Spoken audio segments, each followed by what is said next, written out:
Fala pessoal, tudo jóia? Professor Rafael aqui mais uma vez, hoje para nossa aula de máquinas térmicas e motores, aqui do curso técnico em mecânica do Instituto Federal de São Paulo, campus Itapetininga. Vocês são todos muito bem-vindos, alunos aí do Instituto, que vamos estar começando essa disciplina, bem como qualquer pessoa aí curiosa pela rede, aí pelo YouTube também, que tem interesse nesse assunto.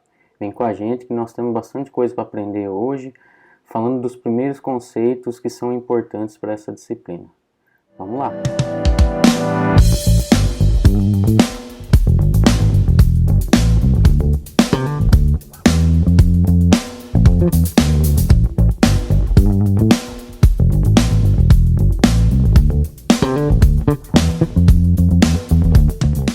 Bom, então começando a nossa aula de hoje, nossa ideia é trazer, relembrar alguns conceitos importantes que serão importantes para o desenvolvimento dessa disciplina.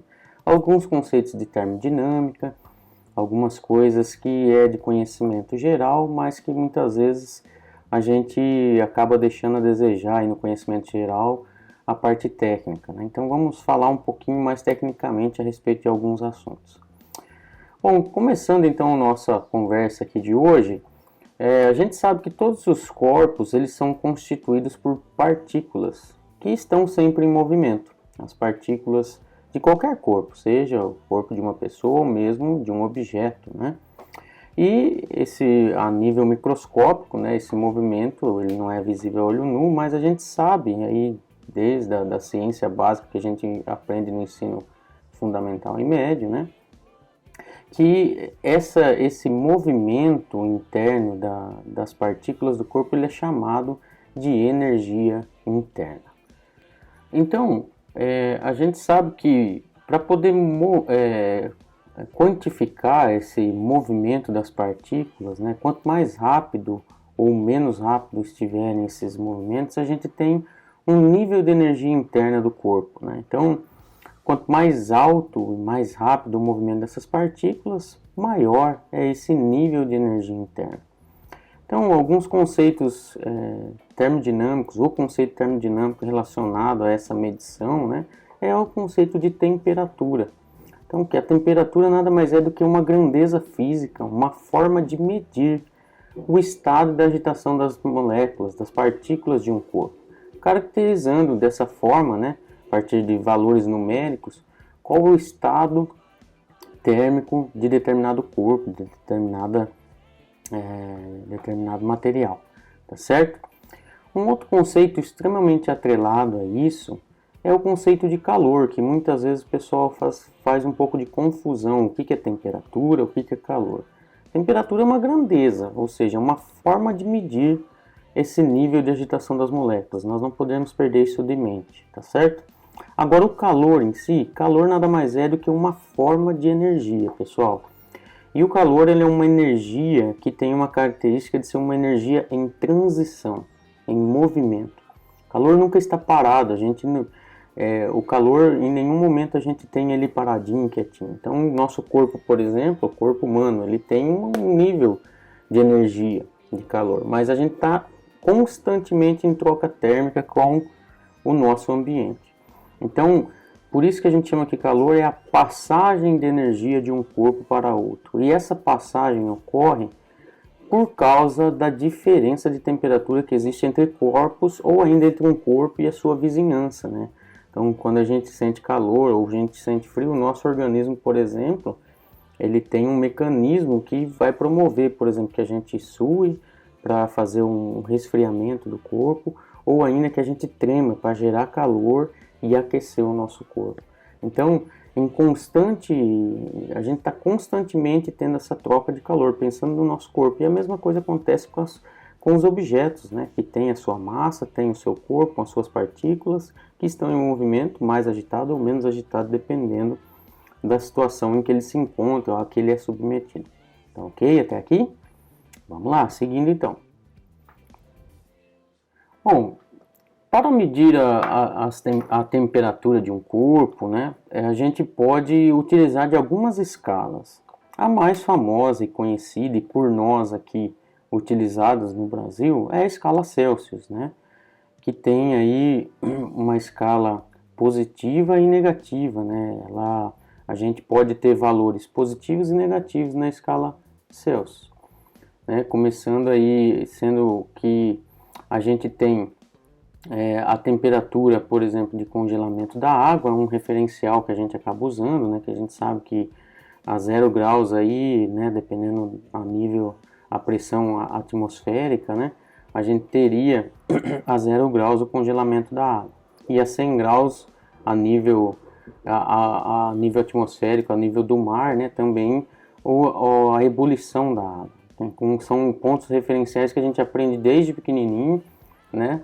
E desde o ensino fundamental e médio a gente tem isso daí fácil na memória, né? O 0 e o 100 pelo menos. Mas isso só é válido, lembrando, desde que a gente tenha a pressão atmosférica de um ATM, que é a nível do mar. Se a gente tiver a uma altitude elevada, esse valor diminui, né? Porque a pressão atmosférica é menor e, consequentemente, a temperatura de ebulição também é menor. O contrário também é verdade. Se a gente estiver abaixo do nível do mar, abaixo do nível do mar, a gente teria uma pressão atmosférica maior, né, do que um ATM. E aí também a temperatura seria um pouco maior do que 100 graus Celsius para a ebulição da água. Então são valores interessantes de a gente ter em mente. Agora, outras escalas de temperatura bastante utilizadas também é a escala Kelvin, né, que é chamada de escala absoluta, né? O que significa isso, né? Onde a gente tem o zero absoluto em termos de temperatura. O que é o conceito teórico de zero absoluto de temperatura? Em tese, quanto menos quente ou quanto mais frio estiver, a gente tem que as partículas de um corpo estão menos agitadas, tendendo a estarem paradas. E quando que essas partículas estariam sem movimento nenhum, estariam totalmente paradinhas? No zero absoluto. Esse zero absoluto, a gente vai ver daqui a pouco numa escala graduada que está no próximo slide, a gente teria no zero Kelvin. O zero Kelvin, o que é? A gente vai ver daqui a pouco que valor que corresponde em escala Celsius a zero Kelvin, tá certo? Então, esse é o conceito que se tem pelo zero absoluto, e a escala Kelvin acaba sendo chamada de escala absoluta porque ela não tem valores negativos. Ela começa lá no zero Kelvin e vai só subindo. Uma coisa importante da gente saber também aí é que cada 1 grau que varia em Celsius equivale a 1 Kelvin também, que não é grau, né? Vocês podem notar aí que não tem um grauzinho antes do K de Kelvin. Kelvin é uma escala absoluta, ela não é um grau, enquanto que Celsius e tanto a Fahrenheit, que é o que eu vou falar em seguida, também são escalas em graus, né? Então, a escala Fahrenheit, por exemplo, é uma escala que normalmente é utilizada em países de língua inglesa, né? Os países aí, por exemplo, a Grã-Bretanha, Estados Unidos, ela é uma escala diferenciada, né? E aí é importante a gente ter em mente que 1 grau que varia em Celsius não equivale a 1 grau em Fahrenheit. E muitas vezes dá uma confusão no pessoal por causa disso, né? Existe uma proporção diferente de 1 para 1. Enquanto para Kelvin e para Celsius é 1 para 1, só tendo o zero diferente, né? Enquanto aqui a gente tem o zero absoluto, no Celsius a gente teria uma temperatura negativa equivalente ao zero absoluto e assim sucessivamente, variando de 1, sempre 1 para 1, né? Apenas com níveis diferentes de valor. Já no Fahrenheit é diferente.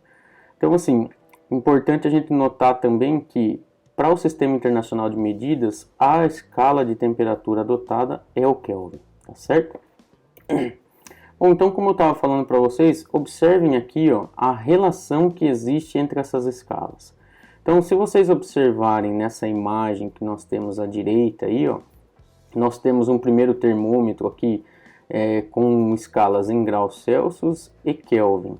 Se vocês observarem, vamos começar no meio aqui, a 0 graus Celsius, o que a gente tem?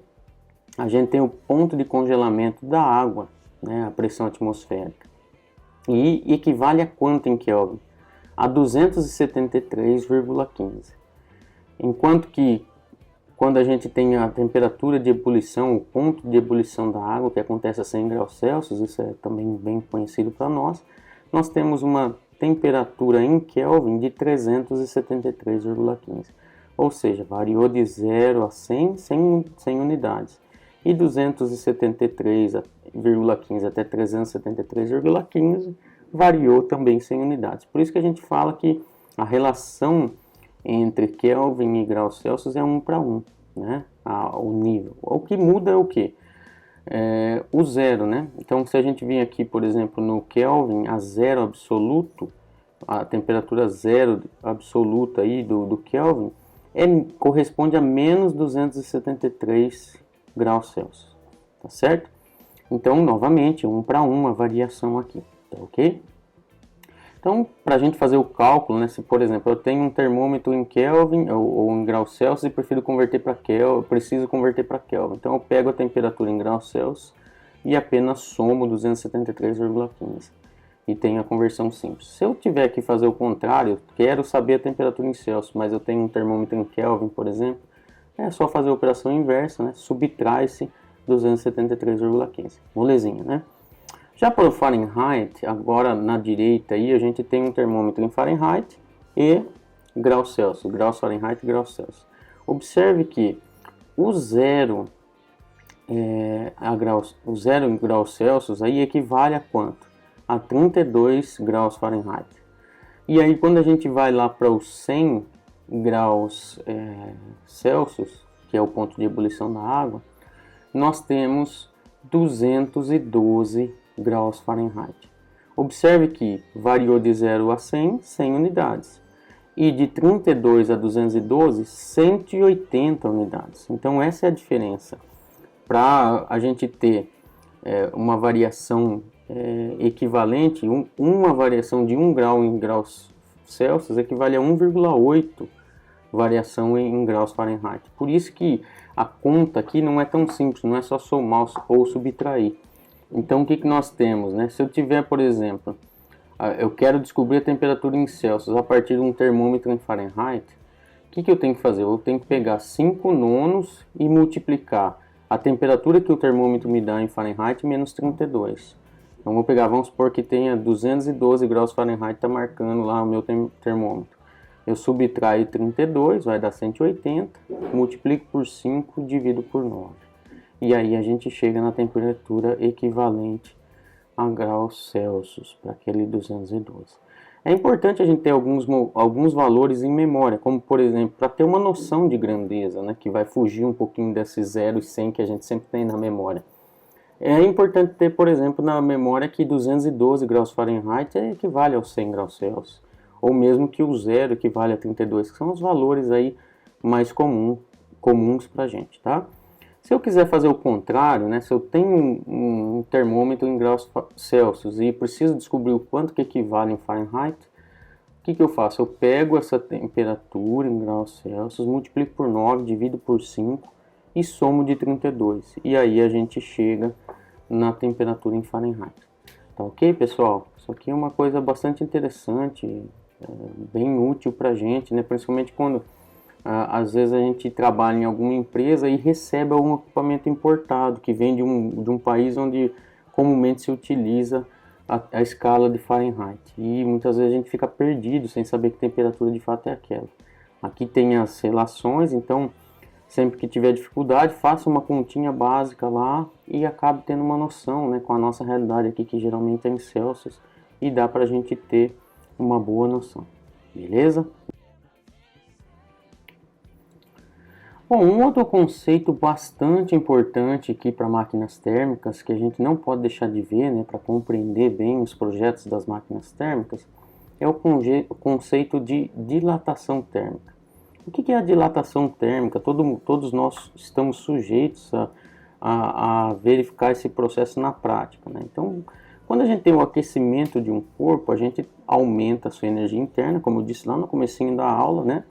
E, por consequência, a gente tem as moléculas que compõem esse corpo, esse objeto, qualquer que seja, eles passam de posições de equilíbrio em que estavam para posições de equilíbrio mais afastadas. A agitação dessas moléculas aumenta, tá certo?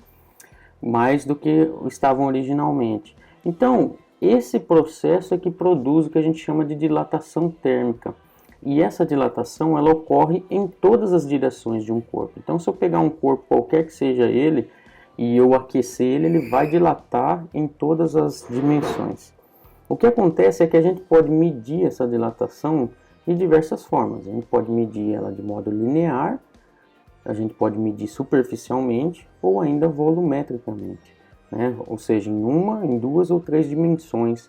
Então, é algo bastante interessante, porque quando a gente fala de máquinas térmicas, a gente vai estar trabalhando o tempo todo com variação de temperatura, com troca de calor para produzir energia, né? Converter calor a energia, calor em energia de movimento, enfim, em promover, né, trabalho a partir disso. É o conceito basicamente aí, termodinâmico mais básico que a gente vai usar o tempo todo quando chegar lá. Bom, então, vendo um caso prático disso, a gente pode observar essas imagens aqui embaixo. Olha, por exemplo, a nossa ferrovia aí à esquerda, nessa primeira imagem aí. A gente vê uma ferrovia toda torta aí, ó, que pode ter acontecido isso aqui de um dia muito quente e a gente ter, por exemplo, se não houvesse espaçamentos de trilhos a trilhos, né? Os trilhos, como vocês podem observar, os trilhos das ferrovias, tanto nesse esqueminha da figura do centro, quanto da foto na direita, eles são presos ao chão com espaços entre eles. E isso não é um defeito, na verdade, isso é de propósito. Tanto é que quando a gente anda de trem, né, se alguém teve já a oportunidade de fazer isso, ou pelo menos ouviu vendo em filmes ou em cinema, algo do tipo, que existe aquele som característico de quando está andando com o trem que vai dando um soquinho, né? Aquele soquinho é propriamente desse espaçamento que tem aqui, ó. E ele tem que existir. Por quê? Caso não exista, né, e com a variação que se ocorre na temperatura natural entre dias diferentes, né, mais quentes, mais frios, ou mesmo entre dia e noite, a gente vai ter uma dilatação e uma retração, né, uma contração desses trilhos. Então tem que haver um distanciamento entre a colocação deles, né, para que haja uma folguinha ali que proporcione esse ajuntar desses trilhos quando eles aquecerem e dilatarem, né? De tal forma que eles não criem uma pressão muito grande a ponto de formar um S, como está essa ferrovia aqui, mas também não ser muito grande para quando eles retraírem não ficar um espaço muito grande aí que possa descarrilhar, por exemplo, um trem. Então é uma ciência que tem que ser levado muito em conta, um conceito que tem que ser levado muito em conta, não apenas quando a gente está projetando uma máquina térmica, que é o conceito, que é a ideia principal da disciplina aqui, mas também a gente vê esse tipo de característica sendo levada em conta, essa preocupação sendo levada em conta nas construções de pontes, no colocar dos postes e a tensão que é dada nos cabos elétricos que estão conduzindo energia ali, que também vão dilatar e contrair conforme a variação da temperatura ao longo do dia, tá certo? Bom, nós aqui vamos trabalhar basicamente com dilatação linear. Nós não vamos acabar abrangendo a dilatação superficial e tampouco a volumétrica na nossa disciplina. Nós vamos nos limitar a trabalhar um pouquinho na dilatação linear, principalmente quando a gente para e pensa, né, que, por exemplo, numa caldeira, né, quando a gente está trabalhando com uma caldeira, a gente tem os tubos da caldeira, né, a gente vai ver melhor quando chegar lá na aula de caldeiras, que são muito longos, têm um diâmetro relativamente pequeno em relação ao seu comprimento. Então, a principal variação que vai nos importar devido à variação da temperatura é no comprimento, né? Então, é uma das coisas que a gente acaba prestando mais atenção.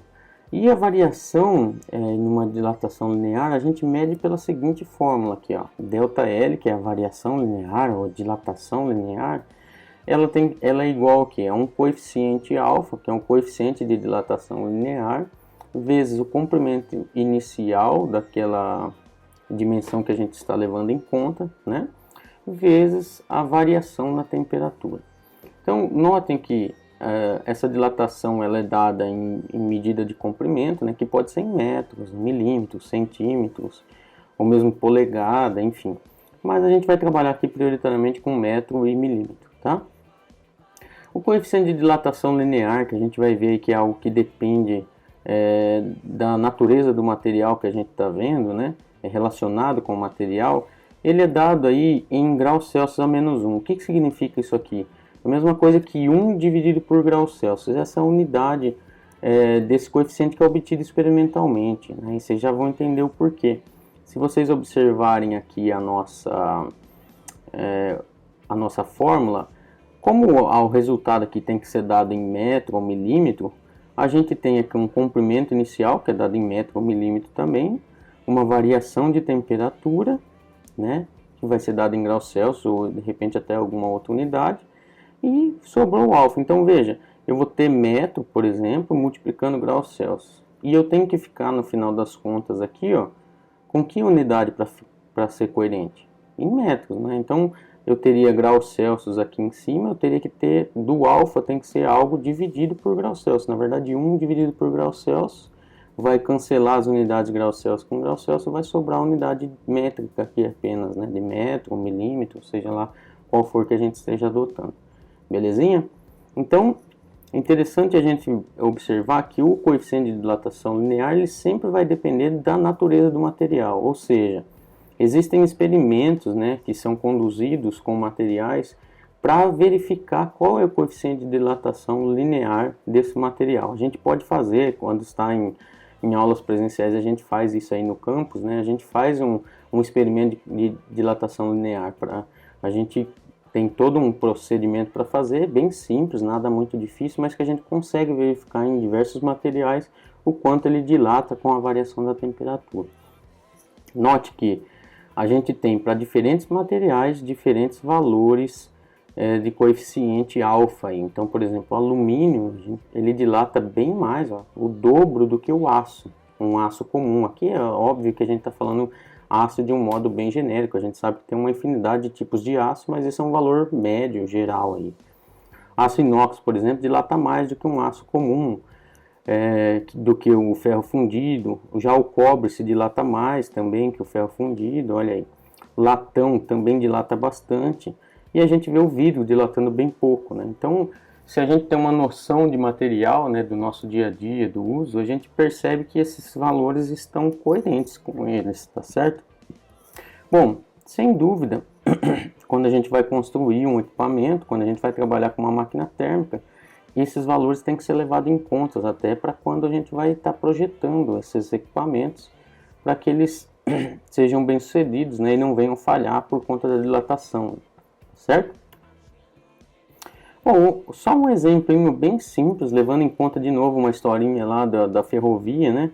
Veja bem, se a gente tivesse um trilho de aço, estou dizendo o material que possui um comprimento de 20 metros.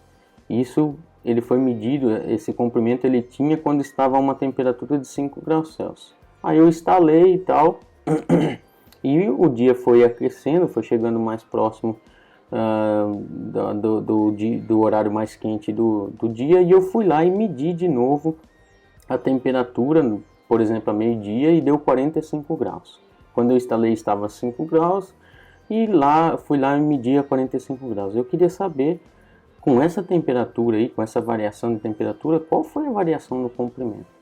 Então veja, o nosso ΔT, a nossa variação de temperatura, estava em 5 graus e foi para 45. Então a temperatura final é 45 menos 5 que era a inicial. Então eu tive um ΔT de 40 graus, eu tenho um comprimento inicial de 20 metros e como o nosso material é aço, eu fui lá naquela tabelinha do slide anterior e peguei o valor do coeficiente alfa, que é 1,2 vezes 10 a menos 5. Né? Então, veja, fazendo essa conta, multiplicando um pelo outro aqui, a gente chega que o ΔL foi de 0,0096 metros, ou seja, se eu multiplicar por 1000 aqui, eu chego em 9,6 milímetros. Então, quase 1 centímetro, né? Quase 10 milímetros de variação. Então, não por acaso tem aqueles espacinhos, né? Que não são muito grandes mesmo entre um trilho e outro, para poder ocorrer essa dilatação aí, ele se estender e não chegar a gerar uma tensão a ponto de torcer, né, de acabar entortando, tá certo? Como naquela foto que eu mostrei para vocês. Bom, esse exemplo foi um exemplo prático de utilização do conceito de dilatação linear, e aí, com base, né, no conhecimento de se ter de se saber esses coeficientes, que eles são diferentes para os materiais, né? A gente tem algumas aplicações que são dadas aos materiais, como por exemplo quando a gente tem um termopar, se utiliza desse conceito e outros mais para montar um termopar. Mas aqui, por exemplo, a lâmina bimetálica é um exemplo típico de utilização para esse conceito. Então, veja, essa lâmina ela é composta de materiais diferentes, né? Então aqui, por exemplo, aço e latão, né? E aí, uma vez que passa a corrente, por exemplo, no ferro elétrico, a gente liga o ferro elétrico na tomada, ele começa a aquecer devido à corrente elétrica que está passando ali, né, na resistência do ferro. O nosso ferro ele não fica indefinidamente com a resistência ligada, ele fica ligando e desligando, ligando e desligando. Como é que esse processo acontece naturalmente? Através de algo similar a isso aqui, ó, uma lâmina bimetálica. E acontece naturalmente, por quê? O latão, por exemplo, tem um coeficiente de dilatação maior do que o aço. A gente viu na tabela, e vocês podem voltar na tabela e verificar. Então, se ele tem um coeficiente de dilatação diferente, maior, ele tende a dilatar mais do que o aço. Mas eles estão colados um ao outro. Quando ele tenta escorregar em relação ao aço, mas está preso, não tem como escorregar, o que ele acaba fazendo? Gerando uma tensão aqui, ó, nessa tentativa de escorregar, e não tem como escorregar, ele acaba fazendo o quê? Alongando e entortando. É como se fosse um corredor fazendo a volta na curva, né? Aquele que vai por fora corre um pouco mais. Aqui o latão está por fora. Então ele tende a fazer essa curvatura, e quando ele faz isso, ó, veja, perdeu o contato entre uma das extremidades. Pense que aqui estava passando corrente elétrica, aqui, ó. É tudo metálico aqui. Uma vez que isso aqui o aquecimento promoveu esse fenômeno, abriu o contato aqui, já não tem mais corrente passando. Então, o que acontece? A resistência do ferro fica ligando, liga, conforme resfria, ou quando resfria ela liga, esquentou demais, ela resfria. E fica nesse controle, né? Então a gente tem um controle constante, bem simples aqui, basicamente utilizando o conceito, né, de coeficiente de dilatação linear de materiais, de diferentes materiais, né? Tá certo? Bom, indo para o final aqui já da nossa aula, a gente vai falar um pouquinho de novo aí do calor, que é a nossa energia, energia transferida de um corpo para o outro. Note que só existe troca de calor, só existe transferência de calor entre corpos se houver diferença de temperatura. O que significa dizer isso? Se eu pegar dois corpos distintos que têm a mesma temperatura, colocar eles juntos, desprezando a troca para o ambiente, pensando numa condição ideal, coloquei os dois juntinhos. Se tiver a mesma temperatura, não ocorre troca de calor, eles estão em equilíbrio, né? No entanto, se eu pego um material mais quente com um mais frio e junto os dois, vai ocorrer troca de calor de um corpo para o outro. E essa troca de calor, ela sempre ocorre, pensando de forma natural, do mais quente para o mais frio. Então, se não houver nenhuma máquina, nada forçando a ocorrer o contrário, sempre vai ser assim. O mais quente que vai aquecer o mais frio e não o contrário. Então, não é a gente sempre fala isso para os alunos, né? O que acontece é troca de calor e não troca de frio, né? Como a gente comumente no dia a dia às vezes confunde. Eu não tenho um corpo resfriando o outro, mas sim eu tenho um corpo aquecendo o outro que está mais frio. O conceito termodinâmico funciona dessa forma, tá certo? Então, como o calor ele é uma forma de energia, né? A gente descobriu, ao longo dos anos, aí a humanidade percebeu que a gente poderia converter essa energia em outras formas de energia. Como, por exemplo, energia cinética, energia de movimento, ou mesmo energia elétrica, né? Então, é importante conhecer o calor e ter a noção do que é energia, do que a gente é capaz de utilizar ela em nosso favor. Bom, no sistema internacional, a gente tem como unidade de medida para o calor a unidade Joule, que vocês já devem conhecer, já devem ter ouvido falar. Uma outra unidade também muito utilizada para o calor é a caloria, né? Então veja, até quando a gente consome, né, se alguém já passou num nutricionista sabe disso, né? A gente tem uma dieta diária baseada em 2.000 calorias, né? A gente pensa aí para poder se manter bem, tendo energia para o corpo se movimentar bem, mas também para não engordar, né? Então, o que acontece, né? A gente vai aprender mais lá na frente o poder calorífico dos materiais. Está totalmente relacionado a isso, inclusive quando a gente pensa no gasto energético do nosso corpo. Tudo que a gente come acaba virando energia para o nosso corpo, né? Não quero entrar na parte nutricional aí para a gente falar também dos nutrientes e tudo mais, o que faz bem, o que faz mal, o que vira gordura, o que não vira, enfim. Mas pensando só na parte energética, nós para respirar, bater o coração, andar, caminhar, falar, a gente gasta energia. E aí nós temos que repor essa energia para o corpo não ficar fraco. Ela é reposta através dos alimentos que a gente come, tá certo? Então, está totalmente relacionado, né, ao conceito de calor, né, de energia que a gente absorve dos nossos alimentos, tá certo? Bom, é importante também, então, ter uma noção, né, da relação entre as unidades de calor. Né? Existe uma outra unidade de calor que a gente já vai falar aí, que é o BTU. Para quem já lidou com ar-condicionado, já se deparou com essa unidade. Quem ainda não conhece, nunca lidou, vai acabar vendo isso aí, né? Quando vai comprar um ar-condicionado, tem de quantos mil BTUs ele é a unidade típica utilizada aí. Então a gente vê lá, por exemplo, que o BTU ele tem como tradução aí nada mais como British Thermal Unit, que traduzindo literalmente aqui seria unidade térmica britânica, né? Então, assim como o Fahrenheit é uma unidade tipicamente utilizada para países de língua inglesa, aí, Estados Unidos, alguns países da Europa, né? Utilizam bastante essas unidades. Então, é uma outra unidade e a gente pode ver aqui a relação entre elas, né? Então, por exemplo, uma caloria tem 4,886 joules, enquanto que um BTU tem 252 calorias. E aí é bem simples a relação entre eles, se a gente multiplicar um pelo outro aqui, a gente chega que o BTU equivale a 1055 joules. Mais ou menos, é aproximado, tá? A gente não vai trabalhar com precisão tão grande aqui para nós, nós não vamos chegar nesse nível de detalhamento. E um conceito bastante interessante que a gente pode aprender aí, né, que eu acabei pulando, vou falar agora, é com relação a onde que surgiu a ideia de caloria, né? É um experimento bem simplesinho também, né? Que o pessoal pegava lá uma quantidade de água, ele aquecia e viu que para poder aquecer 1 grama, equivalente, né, a 1 grama de água, e elevar em 1 grau esse 1 grama de água, equivale a alguma caloria. Isso que chegou o conceito de caloria, né? Pegava uma quantidade de água, fazia o aquecimento, via quanto de energia gastava lá 4,186 joules para dar uma caloria, ou seja, para aquecer 1 grama de água. Então daí que surgiu a ideia de caloria, né, que também é bastante utilizada aqui para nós. Beleza, pessoal? Então essas são as nossas referências bibliográficas utilizadas aqui para a confecção dessa videoaula, né? Espero ver vocês na nossa próxima aula. Um grande abraço e até lá!